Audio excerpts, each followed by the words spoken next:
So hello guys, कैसे हैं आप सभी। एक बार फिर से आपका स्वागत है हमारे इस चैनल पे। और जैसा कि आप सबको पता है, यहाँ पे आजकल हम डिस्कस कर रहे हैं इनकम टैक्स का जो पोर्शन है उसमें फर्स्ट पार्ट जो इनकम फ्रॉम सैलरी का हेड है उसको हम यहाँ पे कंप्लीट कर चुके हैं। उसकी रिवीजन हमने एमसीक्यू के थ्रू लास्ट वीडियो में की थी।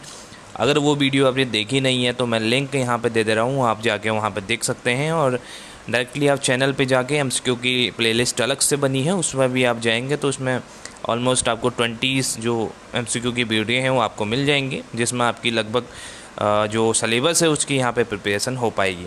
ठीक है, तो उसी को आज यहाँ कंटिन्यू करते हुए आज हम सेकंड जो आपका सोर्स ऑफ इनकम होता है आपका हेड इनकम टैक्स के अंडर, वो है computation of income from house property. Right, तो हाउस प्रॉपर्टी की यहाँ पे डिस्कशन करेंगे आज। इस जो लेक्चर की पीपीटी फाइल में डाल दूंगा अपने टेलीग्राम चैनल पे, जहाँ पे आप लोग इसको प्राप्त कर सकते हैं। अगर आपने अभी तक चैनल को ज्वाइन नहीं किया है तो मैं लिंक यहाँ पे पिन कर दूंगा कमेंट बॉक्स में भी, और साथ ही डिस्क्रिप्शन बॉक्स में भी आपको लिंक मिल जाएगा। वहाँ पे जाके आप डायरेक्टली टेलीग्राम को यहाँ पे ज्वाइन कर पाएंगे। चलिए फिर आज का डिस्कशन स्टार्ट करते हैं। चैनल पर नए हैं तो ज़रूर से चैनल को सब्सक्राइब करें और वीडियो के अंत तक बने रहें।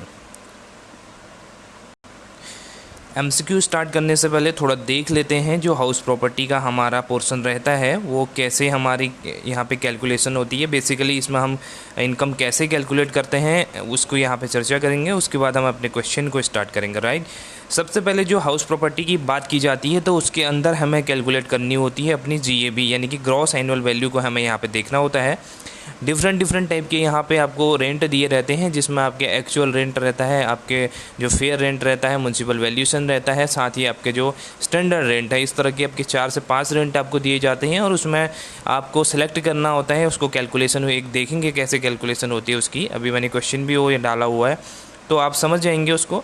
ग्रॉस एनुअल वैल्यू जब हमारे पास निकल के आ गई, उसके बाद हमें करना होता है उसमें से म्युनिसिपल टैक्सेस जो भी पे किए जाते हैं ऑनर के द्वारा, उसको हम यहाँ पे माइनस करते हैं। ठीक है, तो हमारे पास निकल के टोटल आती है फिर नेट एनुअल वैल्यू, जिसको हम NAV भी बोलते हैं। ठीक है, NAV means net annual value. किस में से? ग्रॉस एनुअल वैल्यू में से आपने क्या किया, म्युनिसिपल टैक्सेस को आप माइनस कर देंगे, then you will get net annual value.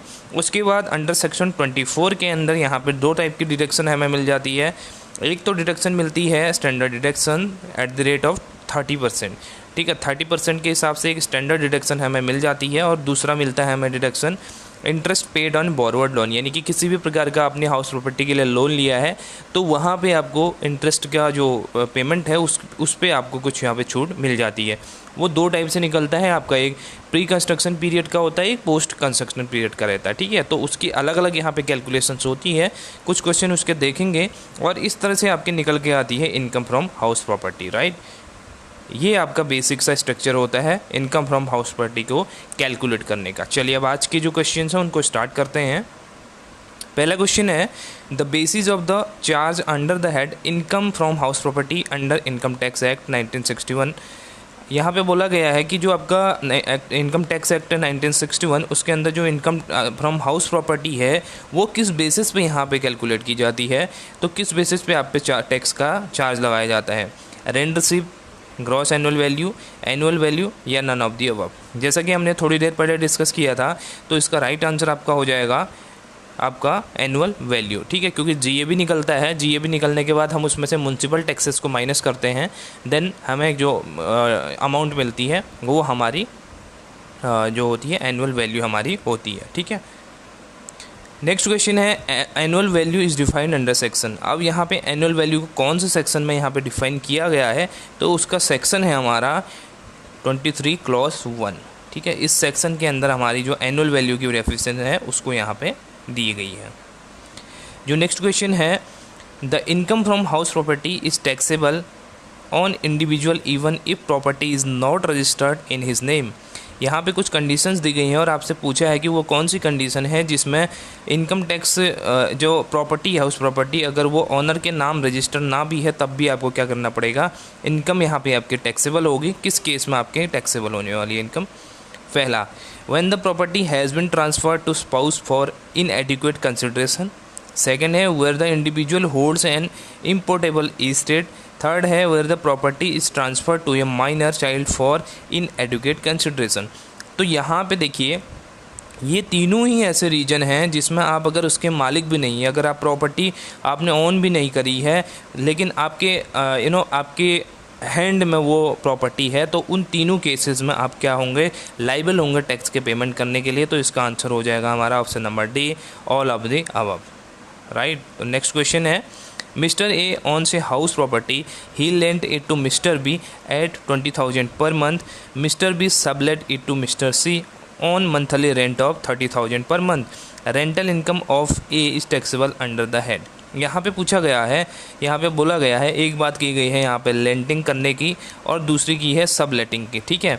यानी कि एक तो होता है हमारा लेटिंग, दूसरा होता है हमारा सब लेटिंग। लेटिंग का मतलब होगा कि आपने क्या कर दिया, किराए पर किसी को दे दिया, तो वो आपने क्या कर लिया, हाउस आपका लेंट करा लिया आपने, राइट, ये आपका लेंट हो गया। लेकिन तो अब किराएदार जिसको आपने किराए पे दिया है, वो बंदा अगर किसी और बंदे को यहाँ पे किराए पे अपने साथ, या वो जो रूम आपने किराए पे दिया है उसको दोबारा किराए से दे देता है वो अपनी कुछ इनकम अर्न करने के लिए, तो वो सब लेटिंग हो जाता है। इसका एग्जांपल समझ लेते हैं। जैसे फॉर एग्जांपल ए है, ये मकान का यहाँ पे ऑनर है, बी जो है ये टेनेंट है, ठीक है, मतलब ये किराएदार है। उसके बाद होता क्या है, बेसिकली जो एग्रीमेंट होगा इन दोनों के बीच में होता है, लेकिन कुछ टाइम बाद बी के पास कुछ इनकम का सोर्सेज ना होने के कारण, जो कि टेनेंट है, वो क्या करता है, अपनी जो उसने यहाँ पर रेंट पे लिया है रूम, उसका कुछ पोर्शन वो क्या कर लेता है, सी को यहाँ पे दे देता है रेंट के लिए, ठीक है। और रेंट उससे कौन लेगा, बी लेगा। तो ये क्या हो गई, प्रॉपर्टी को सबलेट कर दिया यहाँ पे, ठीक है। और सबलेट किसने किया, वो बी ने किया है, ठीक। तो इस केस में बोला जा रहा है कि ए की प्रॉपर्टी से जो भी रेंट मिल रहा है उसको बी से रेंट मिलेगा बेसिकली, क्योंकि सी से जो सबलेटिंग का अमाउंट है वो तो किसको मिलेगा, बी को मिलेगा, बट जो ए को पैसा मिलेगा वो सिर्फ बी से मिलेगा। तो वो पैसा आपके कौन से हेड में यहाँ पे टैक्सेबल होगा, income from house other sources में, इनकम फ्रॉम हाउस प्रॉपर्टी में, इनकम फ्रॉम सैलरी में, या इनमें से कोई नहीं। तो इसका राइट आंसर आपका हो जाएगा इनकम फ्रॉम हाउस प्रॉपर्टी में, क्योंकि यहाँ पे केसेस डायरेक्ट केस है, एक आपका टेनेंट है, दूसरा आपका ऑनर है। तो दोनों ऑनर और टेनेंट के बीच में जो भी रेंट मिलेगा तो वो इनकम फ्रॉम हाउस प्रॉपर्टी का यहाँ पे केस बनेगा, जिसका जो सबलेटिंग की बात है उसको हम आगे करने वाले हैं। सबलेटिंग का आपको समझ में आ गया होगा कॉन्सेप्ट, आई थिंक इतना ही इसका कॉन्सेप्ट है। इसका सही आंसर आपका बी था, ठीक है। नेक्स्ट क्वेश्चन देखते हैं। For claiming the deductions for unrealised rent the assessee must satisfy which of the following rule.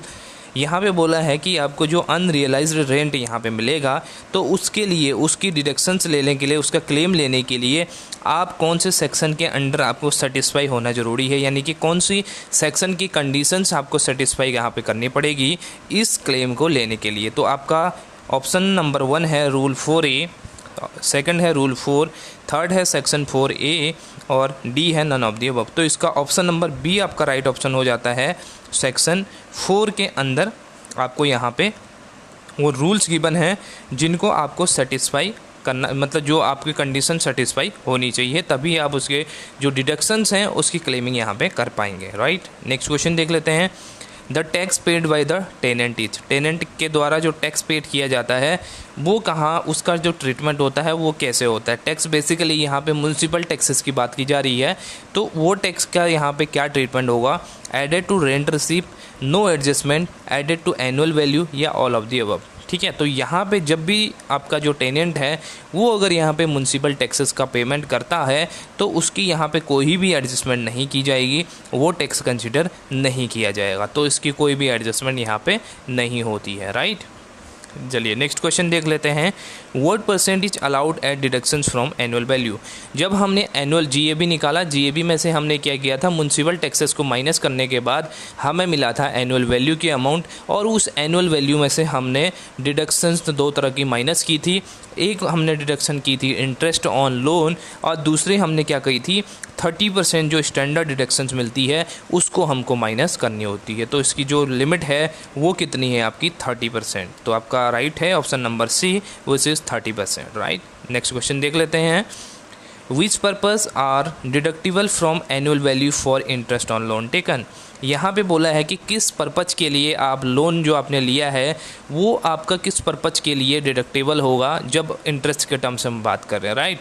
क्योंकि इंटरेस्ट पे ही आपको जो डिडक्शन है वो मिलेगी, तो वो इंटरेस्ट किस पर यहाँ पे कंसिडर, वो लोन का अमाउंट किस पर एप्लीकेबल होना चाहिए, यानी कि कौन से काम में आपने उस पैसे को लगाया होना चाहिए ताकि आपको डिडक्शन यहाँ पे मिल पाए। ऑप्शन नंबर ए है कंस्ट्रक्शन, ऑप्शन नंबर 2 है परचेज, थर्ड है रिपेयर या ऑल ऑफ दी अबव। तो यहाँ पे देखिए, जब भी आपने लोन लिया और उस लोन को आप चाहे आप कंस्ट्रक्शन करो, चाहे आप परचेज करो या आप रिपेयर करो, सभी केसेस में आपको यहाँ पे छूट मिल जाएगी। किसकी? जो आपने लोन लिया है उसके इंटरेस्ट की, राइट। तो इसका option all of the above आज का ये आपका राइट आंसर हो जाता है। अब देख लेते हैं next question, annual value of the self occupied houses. यहाँ पे बोला गया है कि जब भी आप क्या करोगे हाउस प्रॉपर्टी में एनुअल वैल्यू या जीएबी आप कैलकुलेट करते हो, तो इसमें एक कंडीशन होती है कि वो आपका जो घर है वो किराए पे दिया होना चाहिए, ठीक है। अगर आप सेल्फ ऑक्यूपाइड कर रहे हो उसको, तो उसकी एनुअल वैल्यू क्या कैलकुलेट करोगे? अब जब किराया ही आपको कुछ नहीं मिल पा रहा, तो कहाँ से आप उसकी एनुअल वैल्यू निकालोगे?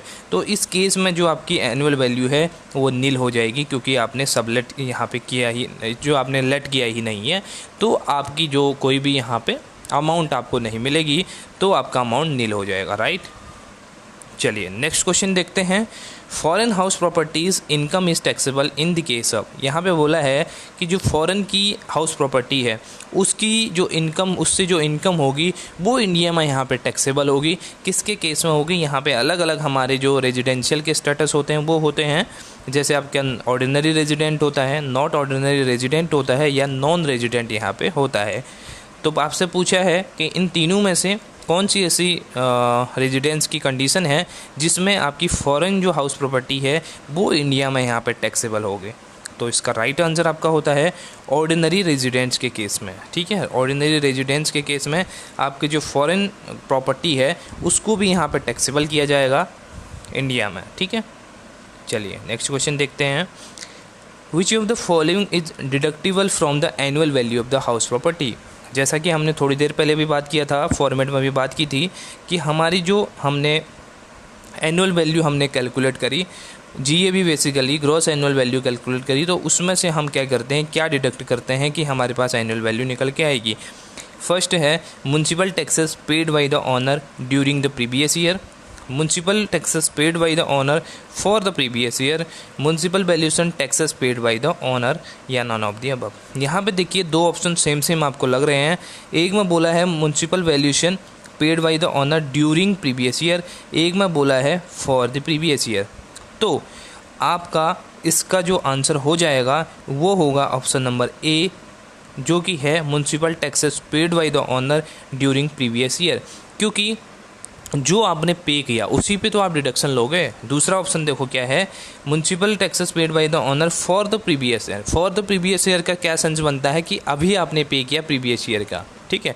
और फर्स्ट वाले का ऑप्शन का सेंस क्या बनता है कि आपने प्रीवियस ईयर में ही उसको पे किया है। तो आप जब प्रीवियस ईयर में पे करोगे तभी आप अभी डिडक्शन यहाँ पे ले पाओगे, क्योंकि अभी आप प्रीवियस ईयर का पे करने के लिए लाइबल नहीं है। तो आपको यहाँ पे option number A right option आपका हो जाएगा। चलिए नेक्स्ट क्वेश्चन देखते हैं, mister A owns a house property, right, he lent it to mister B at 10,000 per month, ठीक है, and mister B sublet it to mister C on a monthly rent of 20,000 per month, rental income of the mister B is taxable under the head. यहाँ पे बोला है कि आपने तीन party हैं यहाँ पे, ए बी और सी, ठीक है। ए ने बी को प्रॉपर्टी यहाँ पे लेंट कराई और बी ने यहाँ पे सी को सबलेट कर दी। कहने का मतलब ए ने बी को किराए पे दिया और बी ने सी को किराए पे दे दिया, यानी कि किराएदार ने ही कि नया किराएदार रख दिया, ठीक है। तो इस केस में पूछा है कि जो आपका टेनेंट है यानी कि जो बी है आपका, तो उसकी जो इनकम है वो कौन से हेड में टैक्सेबल मानी जाएगी? इनकम फ्रॉम अदर सोर्सेज में मानी जाएगी, इनकम फ्रॉम हाउस प्रॉपर्टी में मानी जाएगी, इनकम फ्रॉम सैलरी में मानी जाएगी, या इनमें से कोई भी नहीं।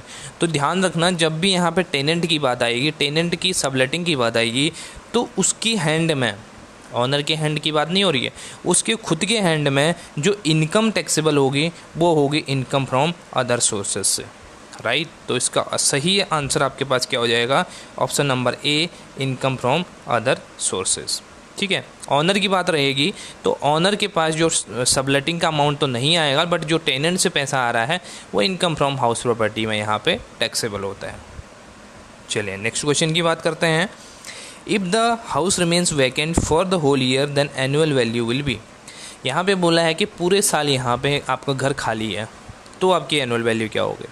सिंपल सी कॉमन सेंस वाली बात है, क्या होगी, इक्वल टू फेयर रेंट होगी, इक्वल टू म्यूनसिपल वैल्यूशन होगी, नील होगी या नन ऑफ दी अबव होगी। अब यहाँ पे हमारा कोई किराएदार है ही नहीं घर में, तो भैया किस बात का यहाँ पे एनुअल वैल्यू हो जाएगी। पूरे साल ही घर खाली है तो एनुअल वैल्यू पूरी की पूरी नील हो जाएगी। अगर यहाँ पे बोला पार्शियली यहाँ पे वैकेंट रहता तो हम उतने महीने का यहाँ पे माइनस कर लेता जितना महीना वो वैकेंट रहा था, और बाकी महीने का यहाँ पे टैक्स हम कैलकुलेट कर लेते। ठीक है, तो राइट ऑप्शन आपका ऑप्शन नंबर सी आपका हो जाएगा, जो है nil. Next question, in income house property is sum equal to 30% is allowed as deduction from the annual value as. ठीक है, यहाँ पे बोला है कि आपको जो 30% की जो वैल्यू, ठीक है, आपको डिडक्शंस के लिए मिलती है 30% की जो एक लिमिट है तो वो किस डिडक्शन के अंदर आपको मिलती है। 30% की जो मैंने बताया था डिडक्शन की आपकी अलाउ किया जाता है डिडक्शन आपको। बेसिक डिडक्शन है, स्टैंडर्ड डिडक्शन है या सभी। यहाँ पे जो आपको 30% है ना, मैंने पहले बोला भी था कि ये आपका स्टैंडर्ड डिडक्शन होती है। ठीक है, ये 30% आपकी स्टैंडर्ड डिडक्शंस के रूप में आपको यहाँ पे प्रोवाइड की जाती है। तो इसका सही आंसर आपके हो जाएगा option number B, standard deduction. Next question है, deductions from annual value is comes under section. यहाँ पे बोला है कि जो आपके एनुअल वैल्यू में डिडक्शंस मिलती है तो वो कौन से सेक्शन के अंदर आती है। तो ये आती है आपके सेक्शन 24, अंडर सेक्शन 24। ठीक है, हाउस प्रॉपर्टी का अंडर सेक्शन 24। तो आपका सही answer option number A, which is 24, right. Next question देखते हैं, interest for pre acquisition period is deductible dash instalment. यहाँ पे बोला है, देखिए जब आपने यहाँ पे घर बनाया, ठीक है, ये आपका घर बन रहा है, ठीक, तो इस घर को बनने के लिए आप गए बैंक के पास में और यहाँ पर से बैंक से आपने लोन ले लिया। ये आपका क्या हो गया, बैंक हो गया।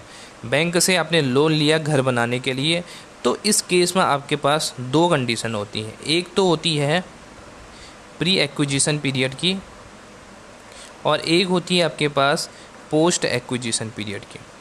अब प्री एक्विजिशन पीरियड का क्या मतलब है कि आपका घर पूरी तरीके से बना नहीं है, ये अंडर कंस्ट्रक्शन अभी चल रहा है। ठीक है, रेडी नहीं हो गया घर, तो इसको बोलते हैं हम प्री एक्विजिशन पीरियड। ठीक है, जब से आपने लोन लिया, ठीक है, लोन ले लिया, उसके बाद आपने काम चालू किया, घर अभी रेडी नहीं हुआ तो इसको बोलेंगे प्री एक्विजिशन पीरियड। और जब घर आपका बनकर रेडी हो गया तो इसको बोलेंगे पोस्ट एक्विजिशन पीरियड। तो इन दोनों की जो एक तरह से कैलकुलेशन होती है वो अलग अलग होती है। और यहाँ पे एक आपको बेनिफिट दिया जाता है कि आपको जो प्री एक्विजिशन पीरियड है उसमें आपको कुछ इंस्टॉलमेंट की यहाँ पे डिडक्शन मिल जाती है। तो वो कितने इंस्टॉलमेंट होती हैं जिनकी आपको प्री एक्विजिशन पीरियड में इंस्टॉलमेंट में डिडक्शन मिलती है, तो वो लिमिट है आपकी 5 डिडक्शन की यहाँ पे लिमिट है। ठीक है, 5 डिडक्शंस में आपको यहाँ पे छूट मिल जाएगी। इंटरेस्ट जो आपने जो इंटरेस्ट पे किया है लोन पे, राइट। चलिए नेक्स्ट क्वेश्चन की तरफ बढ़ते हैं। From the amount of arrear of the rent received which percentage allowed as deduction. यहाँ पे बोला है कि आप जो एरियर मिलेगा आपको रेंट का, तो उसमें से आपको कितने % की डिडक्शन मिल जाएगी, 30% की, 20% की, 40% की या 10% की। तो जो आपको एरियर मिला है रेंट का उसमें से आपको 30% की डिडक्शन मिल जाती है। ठीक है, तो इसका सही आंसर अपने पास हो जाएगा option number A, which is 30%। चलिए नेक्स्ट क्वेश्चन देख लेते हैं। Which is the charging section under income from house property section. House property section के को किस यहाँ पे किस आपके हेड किस सेक्शन के अंदर यहाँ पे चार्ज किया जाता है। सेक्शन 20 के अंदर, सेक्शन 21 के अंदर, सेक्शन 22 के अंदर या नन ऑफ दी अबव। तो आपका जो आपका हाउस प्रॉपर्टी का सेक्शन है वो है आपका सेक्शन 22 के अंदर इसको चार्ज किया जाएगा, राइट। चलिए नेक्स्ट क्वेश्चन है, इफ़ एक्चुअल रेंट रिसीव्ड और receivable exceed expected rent the gross annual value equals to और टेकन एच। यहाँ पे बोला है, यहाँ पे आपके पास निकल के आएंगे डिफरेंट टाइप के रेंट। अभी यहाँ पे सिर्फ 2 रेंट की बात की है, एक करी है एक्चुअल रेंट की और दूसरी की है आपके पास एक्सपेक्टेड रेंट की, ठीक है। और बोला है कि एक्चुअल रेंट रिसीव्ड आपका क्या कर रहा है, एक्सीड कर रहा है एक्सपेक्टेड रेंट को, यानी कि जो एक्चुअल रेंट है वो ज़्यादा हो गया आपके एक्सपेक्टेड रेंट से। यानी कि इस केस में आपके पास कौन सी अमाउंट आप चार्ज करोगे ग्रॉस एनुअल वैल्यू के तौर पे, तो यहाँ पे आपके पास जो भी अमाउंट इन दोनों में से ज़्यादा होगी उसको आप चार्ज करोगे। तो हमारे पास क्या है, एक्चुअल रेंट रिसीव हमारे पास ज़्यादा है तो इस अमाउंट को ही हम चार्ज करेंगे, इस अमाउंट को ही हम क्या मानेंगे, अपनी annual value, gross annual value यहाँ पे हम कंसिडर करेंगे। तो हमारा सही आंसर हो जाएगा ऑप्शन नंबर ए, एक्चुअल रेंट रिसीव। अभी बात करेंगे, कैलकुलेशन भी देखेंगे इसके, डिफरेंट टाइप के जो रेंट हैं उसमें कैसे यहाँ पे कैलकुलेशन होती है, क्योंकि ये इंपॉर्टेंट है, इसके क्वेश्चन पूछा जाता है। चलिए next question pre construction period का आ गया फिर से। प्री कंस्ट्रक्शन इंटरेस्ट मीन्स, यहाँ पे बोल दिया है कि आपको प्री कंस्ट्रक्शन इंटरेस्ट से क्या मतलब है। Interest paid after the completion of the house, interest paid prior to the completion of the house, या सी ऑप्शन बोला है सेम पीरियड, या none of the above. I hope कि आपको ये पता चल गया होगा आंसर, क्योंकि मैंने पहले थोड़ी देर पहले डिस्कस भी किया था। इसका ऑप्शन नंबर बी आपका सही हो जाएगा, क्योंकि प्रायर टू कंप्लीशन है यहाँ पे, यानी कि कंप्लीट होने से पहले का इंटरेस्ट की यहाँ पे बात की जाती है हमारे प्री कंस्ट्रक्शन पीरियड में। तो आपका ऑप्शन नंबर बी यहाँ पे राइट हो जाएगा, interest paid prior to the completion of the house, right. चलिए नेक्स्ट क्वेश्चन है हमारे पास, rent from vacant plot of land is assessable under the head. यानी कि आपके पास एक क्या है, आपके पास प्लॉट है, ठीक है, आपके पास एक लैंड पड़ी है और वो वैकेंट है, वहाँ पे आपका कुछ भी नहीं है, खाली वैकेंट लैंड आपके पास पड़ी हुई है। तो उससे जो आपके रेंट रिसीव होता है, आपने बाई चांस जो रेंट पे दिया है किसी को, बट उस पर कुछ यहाँ पे किसी प्रकार का कोई भी आपके मकान या इस तरह का चीज़ नहीं है, वो आपका वैकेंट है एक तरह से, तो उससे जो आपको रेंट रिसीव होगी वो कौन से हेड में यहाँ पे टैक्सेबल मानी जाएगी। कैपिटल गेन में, इनकम फ्रॉम सैलरी में, इनकम फ्रॉम अदर सोर्स में। सैलरी में तो हो नहीं सकता है, ठीक है, और कैपिटल गेन में ट्रांसफ़र के केस में होता है, यहाँ पे कोई प्रॉपर्टी ट्रांसफ़र नहीं की जा रही है, तो आपके पास आ जाएगा इनकम फ्रॉम अदर सोर्सेज, आपके पास राइट ऑप्शन यहाँ पे हो जाता है। तो आपका ऑप्शन सी यहाँ पे सही ऑप्शन हो जाएगा। चलिए नेक्स्ट क्वेश्चन देखते हैं, if an individual let out the building और staff quarter to the employ of business, the rent collected comes under. यहाँ पे बोला है कि आपका जो इंडिविजुअल है, एक बंदा है कोई ए, उसने क्या किया, उसका बिज़नेस यहाँ पे चलता है, ये उसका बिज़नेस का ऑफिस है, और इसके कुछ एम्प्लॉयज़ को इसने क्या कर दिया, अपने घर को किराए में दे दिया, ठीक है, अपने जो ऑफिस का स्टाफ था उसको इसने यहाँ पे क्वार्टर दे दिया, किराए में यहाँ पे रख लिया एम्प्लॉयज़ को, ठीक है। तो इससे जो रेंट इसको कलेक्ट होगा, इनके जो एम्प्लॉय थे, ये इनके एम्प्लॉय हैं, ये एम्प्लॉय हो गए इनके, तो इनसे जो इसको रेंट यहाँ पे कलेक्ट होगा वो बोला है कि आपके कौन से हेड में यहाँ पे टैक्सेबल होने वाली है। इनकम फ्रॉम अदर सोर्सेज में होगी, इनकम फ्रॉम हाउस प्रॉपर्टी में होगी, या इनकम फ्रॉम सैलरी में होगी। तो ये आपके कौन से सेक्शन में चार्ज होगी, इनकम फ्रॉम अदर सोर्सेज में, ठीक है। अब यहाँ पे देखिए अदर सोर्सेज में क्यों आया, क्योंकि इसने क्या किया है, अपने जो जहाँ पे ये बंदा काम करता है अपने बिजनेस के, self quarter to the employ of the business, यानी कि अपने खुद के बिज़नेस के जो एम्प्लॉयज़ थे उनको इसने यहाँ पे क्वार्टर दिया है। और बेसिकली क्वार्टर दिया है तो एक तरह से ये क्या हो गया, अपने बिज़नेस को ग्रो करने के लिए, अपने बिज़नेस को इन्हेंस करने के लिए इसने ये काम किया है। तो इसके लिए इसको आप किस में चार्ज करोगे, इनकम फ्रॉम अदर सोर्सेज में चार्ज करोगे, क्योंकि यहाँ पे जो इनका रिलेशनशिप है वो एम्प्लॉयर और एम्प्लॉय का बन गया है, ठीक है। चलिए इसका सही आंसर था option number A, income from other sources. Next question, income from house property held under trust for charitable और रिलीजियस पर्पजेज़। यहाँ पे बोला है कि कोई भी आपकी जो हाउस प्रॉपर्टी हेल्ड की जाती है किस चीज़ के लिए, कोई ट्रस्ट, कोई चैरिटेबल या रिलीजियस पर्पज के लिए, तो इस केस में आपकी जो इनकम फ्रॉम हाउस प्रॉपर्टी है वो टैक्सेबल कितना होगी, 10% पर 10% एट द रेट ऑफ 10% यहाँ पे होगी, फुल्ली टैक्सेबल होगी, एग्जम्प्टेड फ्रॉम टैक्स होगी, या इनमें से कोई नहीं। तो जो भी आपकी जो प्रॉपर्टी, अपनी हाउस प्रॉपर्टी यूज़ करी है किसके लिए, ट्रस्ट, किसी ट्रस्ट के लिए, किसी चैरिटेबल इंस्टीट्यूशंस के लिए या रिलीजियस पर्पज़ के लिए, तो जो भी आपको वहाँ से इनकम मिलेगी, हाउस प्रॉपर्टी इनकम वो कहलाएगी, और वो पूरी तरीके से आपके एग्जम्प्टेड रहेगी आपके टैक्स से। तो आपका सही आंसर हो जाएगा option number C, it will exempted from tax. चलिए नेक्स्ट क्वेश्चन देखते हैं। In case of disputed ownership, income from house property is chargeable in the hand. यहाँ पे बोला है कि डिस्प्यूट हो गया। फॉर एग्जांपल यहाँ पे एक ये बंदा था, ठीक है, और ये दोनों भाई हैं, ठीक है, ये दोनों भाई हैं, और इनके बीच में यहाँ पे लड़ाई हो गई प्रॉपर्टी को लेके, हाउस प्रॉपर्टी को लेके। इसने इसके नाक में मारा, इसने इसके मुंह में फोड़ा, ठीक है। तो दोनों यहाँ पे लड़ाई झगड़ा इनके बीच में हो गया।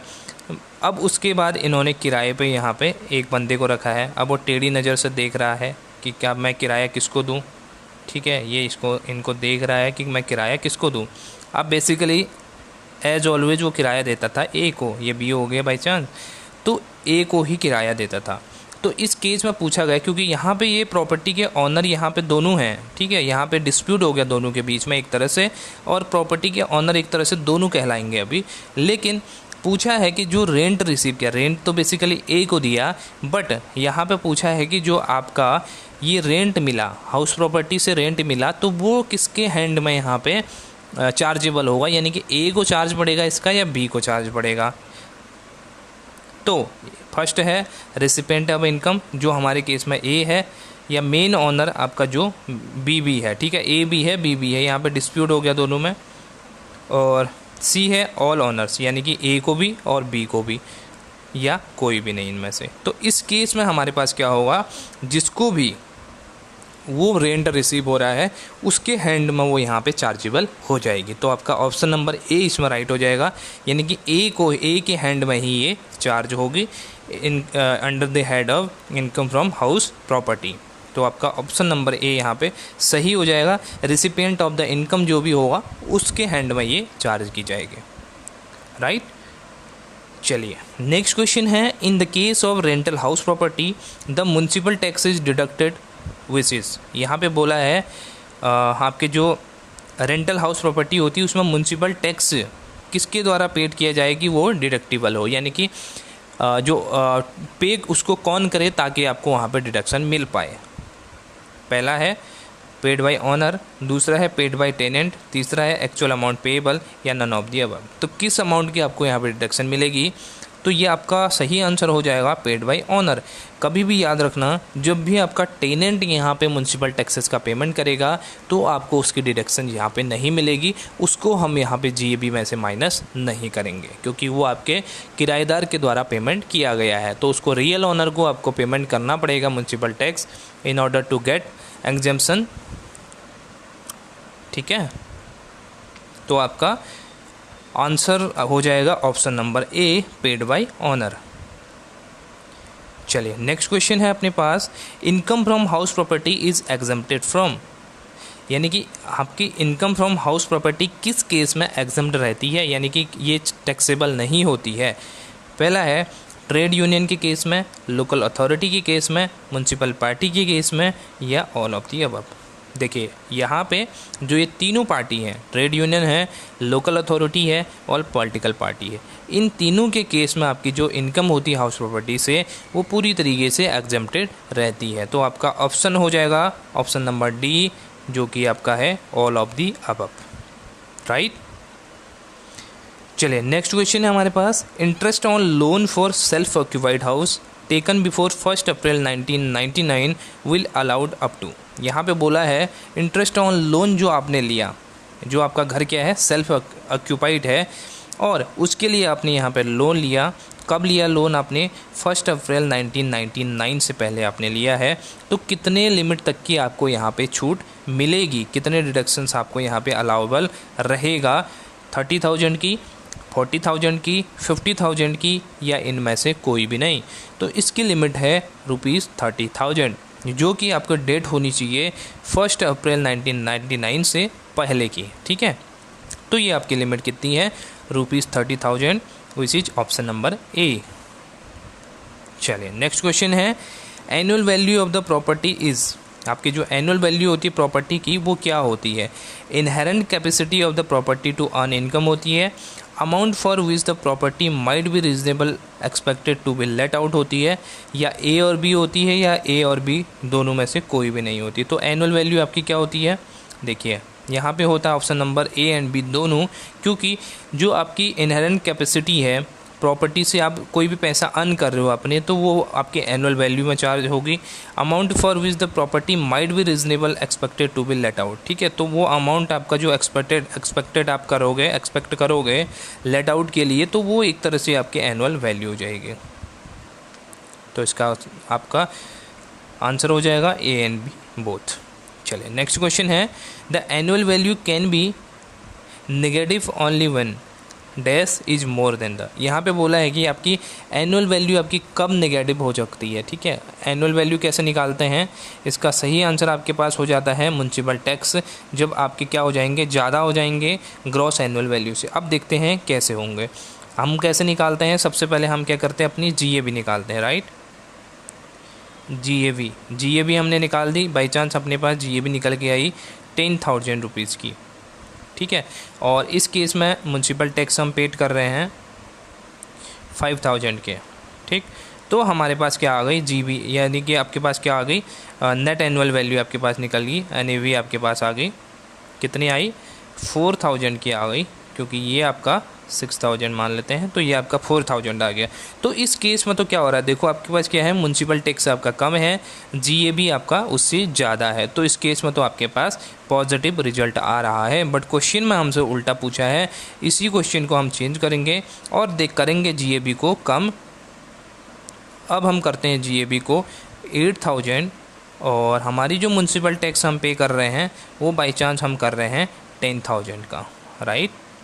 तो इस केस में हमारे पास जो आपकी एनुअल वैल्यू निकल के आएगी, नेट एनुअल वैल्यू NAV, वो आपके पास कितना आएगा, -2,000 की अमाउंट आ जाएगी। और यही क्वेश्चन में पूछा गया है कि माइनस कब हमारे पास निकल के आएगी, जब म्युनिसिपल वैल्यू से म्युनिसिपल टैक्स हमारे ज़्यादा हो जाएंगे, किससे, ग्रॉस एनुअल वैल्यू से, राइट। ये आप देख सकते हैं, ठीक है। चलिए नेक्स्ट क्वेश्चन की तरफ बढ़ते हैं। अब देखिए यहाँ पे आपका लास्ट क्वेश्चन है ये। इस क्वेश्चन में एक प्रैक्टिकल एग्जांपल है, और ये एग्जांपल क्वेश्चन में पता नहीं कितनी बार रिपीट हुआ है, हर बार ये क्वेश्चन पूछा जाता है, चाहे कोई भी एग्जाम हो, ठीक है। तो इसको ध्यान से देखना, इसको कैलकुलेशन कैसे की जाती है, इसमें एनुअल वैल्यू की बेसिकली कैलकुलेशन है। इसमें देखिए दिया क्या क्या है, Ravi owns a house which is let out for a rent of ₹12,000 per month. यहाँ पे बोला है कि रवि ने एक घर उसका है, ठीक है, वो रवि एक घर का मालिक है, और उसने अपनी एक प्रॉपर्टी, उसने एक घर को रेंट पे दिया है, जिससे उसको 12,000 पर मंथ की यहाँ पे रेंट रिसीव होती है। The municipal value of this house is 90,000 rupees. यहाँ पे बोला है म्युनिसिपल वैल्यूशन लगाई गई उस घर की, तो वो निकली यहाँ पे 90,000 रुपये टोटल। और फेयर रेंटल वैल्यू इज़ 1,40,000। इसका फेयर रेंट कितना है, 1,40,000 है। और स्टैंडर्ड रेंट भी यहाँ पे दे रखा है, विच इज़ 1,20,000। और म्युनिसिपल टैक्सेस यहाँ पे पेड किए जा रहे हैं 20,000। What is the annual value of the property, आपसे ये पूछा गया है, ठीक है। इसकी कैलकुलेशन देखते हैं और स्टेप बाय स्टेप समझना। इस स्टेप को ऊपर नीचे करोगे तो आपकी जो एनुअल वैल्यू निकलेगी उसमें डिफरेंस आ जाएगा, क्वेश्चन गलत हो जाएगा, राइट। तो सबसे पहले आपको करना क्या है, दो चीज़ों को लेना है आपको। सबसे पहले आपको एक म्युनिसिपल वैल्यूशन को लेना है, और दूसरा आपका फेयर रेंट को लेना है, ठीक है। और फेयर रेंट की जगह हम क्या, एक्सपेक्टेड रेंट भी दिया रहेगा, तो भी आप उसको एक्सपेक्टेड रेंट यहाँ पे कर सकते हो, नो प्रॉब्लम, ठीक है। म्युनिसिपल वैल्यूशन और फेयर रेंटल, इन दोनों के बीच में कंपैरिजन करेंगे और वो अमाउंट लेंगे जो इन दोनों में ज़्यादा होगी, ठीक है। क्योंकि हमारे पास क्या, म्युनिसिपल वैल्यूशन 90,000 की है और फेयर वैल्यू कितने की है, जो रेंट की है 1,40,000 है। तो इन दोनों में हाइयर कौन सी हो गई, 1,40,000 ले ली, ठीक। ये फर्स्ट अमाउंट हमारे पास आ गई। अब सेकंड अमाउंट की बात करते हैं। अब आपको क्या करना है, सेकंड में जितनी वैल्यू आपकी निकली है उसको कंपेयर करोगे आप किसके साथ में, आपके स्टैंडर्ड रेंट के साथ में, ठीक है। ये वैल्यू आपकी किसकी निकली, फेयर रेंट की वैल्यू निकली है। इस फेयर रेंट को आप किसके साथ में करोगे, स्टैंडर्ड रेंट के साथ में। बट ध्यान देने वाली बात ये है कि फेयर रेंट और स्टैंडर्ड रेंट के बीच में जो छोटा होगा उस अमाउंट को हमें लेना है, ठीक है। विच एवर इज़ लेस वो हमें यहाँ पे लेना है। देखिए 1,40,000 तो आपके पास क्या है, जो आपने फेयर रेंट की वैल्यू निकाली वो आई, और 1,20,000 आपको क्या दिया है, स्टैंडर्ड रेंट आपको क्वेश्चन में दिया है। तो इन दोनों में 1,20,000 कम है, तो इस 1,20,000 ही हमारा क्या रहेगा, यहाँ पे अमाउंट, क्वालिफाइंग अमाउंट आपकी हो जाएगी। तो हमारे पास दो अमाउंट, हमारे पास सेकंड अमाउंट क्या निकल के आई, 1,20,000। अब हमारे पास बचा क्या है, एक्चुअल रेंट हमारे पास बचा है। तो इस जो अमाउंट हमारे पास निकल के आई, बेसिकली 1,20,000 हमारे पास क्या निकल के आया, स्टैंडर्ड रेंट का अमाउंट ही हमारे पास क्वालिफाई हो पाया, क्योंकि हमें इन दोनों में से लोअर अमाउंट को लेना था, ठीक है। तो इस 1,20,000 यानी कि स्टैंडर्ड रेंट को कंपेयर करेंगे हम किसके साथ में, एक्चुअल रेंट जो हमें रिसीव होता है, ठीक है। एक्चुअल रेंट हमारा था 12,000 पर मंथ का 12 महीने के लिए, तो टोटल अमाउंट हो जाती है 1,44,000 यानी कि 1,44,000 की अमाउंट हो जाती है। और जो हमारा स्टैंडर्ड रेंट है वो है 1,20,000 रुपये। अब इन दोनों के कंपैरिजन में आपको हाईएस्ट वैल्यू लेनी है इन दोनों में से। इन दोनों की हाईएस्ट वैल्यू कौन सी है, 1,44,000 की हाईएस्ट वैल्यू है, ठीक है। तो यही वैल्यू हमारी क्या होगी, हमारी ग्रॉस एनुअल वैल्यू हमारी हो जाएगी, राइट। उसके बाद आप क्या करोगे, इस ग्रॉस एनुअल वैल्यू में से आप माइनस कर दोगे जो भी म्युनिसिपल टैक्स आपने पे किया है। टेनेंट ने पे किए तो कोई ट्रीटमेंट नहीं होगा, उसको हम भूल जाएंगे, किराएदार को हम टैक्स पे करने को नहीं बोल सकते। लेकिन यहाँ पे कुछ यहाँ पे मेंशन ऐसा किया नहीं था, तो हम अज्यूम कर सकते हैं कि यहाँ पे ऑनर ने ही इसको पे किया होगा। तो 1,44,000 में से 20,000 माइनस कर दें तो बचता है 1,24,000। तो ये आपके पास क्या निकल के आ गई, NAV which is net annual value, right. I hope clear है। एक बार फिर से मैं आपको समझा देता हूँ, ठीक है। यहाँ पे मैं आपको समझाता हूँ एक बार। आपको कंपैरिजन किस में करना है, सबसे पहले आपको देखना है, अगर आपको क्वेश्चन में म्युनिसिपल वैल्यूशन दे रखी है इसके और फेयर रेंट के बीच में, ठीक है, इसमें से आपका विच एवर इज़ ग्रेटर आपको लेना है, यानी कि दोनों में से जो ज़्यादा होगा उसको आपको उठाना है, ठीक है। उसके बाद जो अमाउंट आपके पास आई, बाई चांस मैं मान लेता हूँ मेरे पास फेयर रेंट की अमाउंट ज़्यादा आई जैसा कि क्वेश्चन में दिया है, तो फेयर रेंट को फिर हम उसके बाद कंपेयर करेंगे किसके साथ में, स्टैंडर्ड रेंट के साथ में, राइट। अब इन दोनों के बीच में देखेंगे, इन दोनों के बीच में जो कम अमाउंट है उसको हमको लेना है, यानी कि हमें लेस अमाउंट को, विच एवर इज़ लेस को हमको यहाँ पे लेना है। जैसा कि क्वेश्चन में था, स्टैंडर्ड रेंट हमारे पास कम थी तो हमने इसको उठा लिया। अब इस स्टैंडर्ड रेंट को हमको कंपेयर करना पड़ेगा अपने एक्चुअल रेंट के साथ में, जो एक्चुअल रेंट हमें रिसीव हो रहा है। अब इन दोनों के बीच में विच एवर इज ग्रेटर, यानी कि विच एवर इज हाइयर हमको यहाँ पे लेना है, तो that will be our net annual value, sorry gross annual value, ठीक है। उसके बाद हम ग्रॉस एनुअल वैल्यू हमने निकाल ली, फिर हम उसमें से क्या कर देंगे, म्युनिसिपल टैक्सेस का पेमेंट कर देंगे, यानी कि उसको घटा देंगे। If it is paid by honour of the property, तो हमारे पास निकल के आएगी नेट एनुअल वैल्यू, यही हमारी क्या है, NAV है, राइट। आई होप अब तो क्लियर है, आपको समझ में आ गया होगा।